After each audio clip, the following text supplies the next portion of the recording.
Hi friends, welcome back to our channel Lakshmi kitchen and blogs. ఈరోజు ఈ వీడియోలో capsicum ఫ్రైని ఈజీగా క్విక్గా ఎలా ప్రిపేర్ చేసుకోవాలో ఈ వీడియోలో అయితే చూద్దాం. ఇంక లేట్ చేయకుండా వీడియోలోకి అయితే వెళ్ళిపోదాం. క్యాప్సికమ్ ఫ్రైని ఎలా ప్రిపేర్ చేసుకోవాలో ప్రాసెస్ అయితే స్టార్ట్ చేద్దాం. ముందుగా గ్యాస్ మీద ఒక కడాయి పెట్టుకుని కడాయిలోకి 2 టేబుల్ స్పూన్ వరకు అయితే ఆయిల్ యాడ్ చేసుకోండి.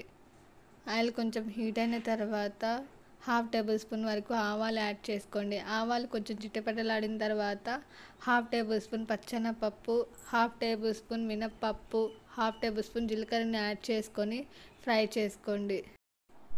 నెక్స్ట్ అందులోనే 3 మజ్జిగ మిరపకాయలని యాడ్ చేసుకోండి. మీకు కావాలంటే మజ్జిగ మిరపకాయల ప్లేస్లో ఎండుమిర్చిని కూడా తుంచి వేసుకోవచ్చు. నెక్స్ట్ ఇందులోనే ఒక పెద్ద ఆనియన్ని చిన్న చిన్న ముక్కలుగా కట్ చేసుకొని యాడ్ చేసుకోండి.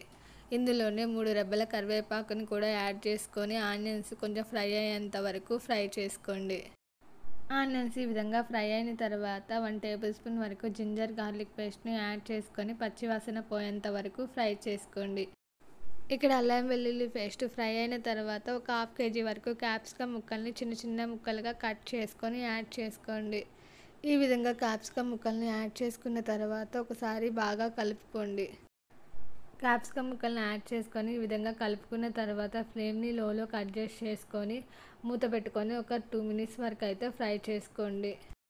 ఈ విధంగా క్యాప్సికమ్ ముక్కల్ని 2 మినిట్స్ ఫ్రై చేసుకున్న తర్వాత అందులోనే చిటికెడు పసుపు, రుచికి సరిపడినంత సాల్ట్ని యాడ్ చేసుకొని ఒకసారి కర్రీని బాగా కలుపుకోవాలి. ఈ విధంగా కలుపుకున్న తర్వాత ఫ్లేమ్ని లోలోనే ఉంచుకొని క్యాప్సికమ్ని ఫ్రై చేసుకోండి.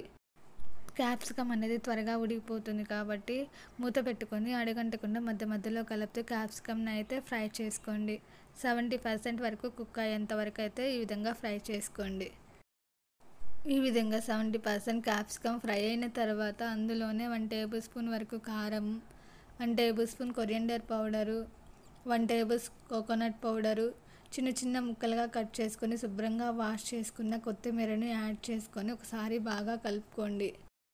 స్పైసెస్ అన్నీ యాడ్ చేసుకున్న తర్వాత 1 మినిట్ వరకు అయితే ఫ్లేమ్ని లోలోనే ఉంచుకొని ఈ విధంగా ఫ్రై చేసుకోండి.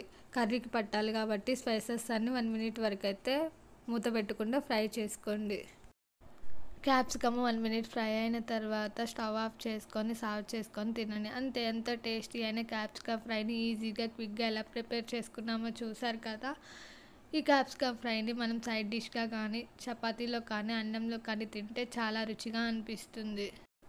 మీకు ఈ వీడియో నచ్చినట్లయితే మీ ఫ్రెండ్స్ అండ్ మీ ఫ్యామిలీ మెంబర్స్కి కూడా షేర్ చేయండి, లైక్ చేయండి, కామెంట్ చేయండి, సబ్స్క్రైబ్ చేయండి.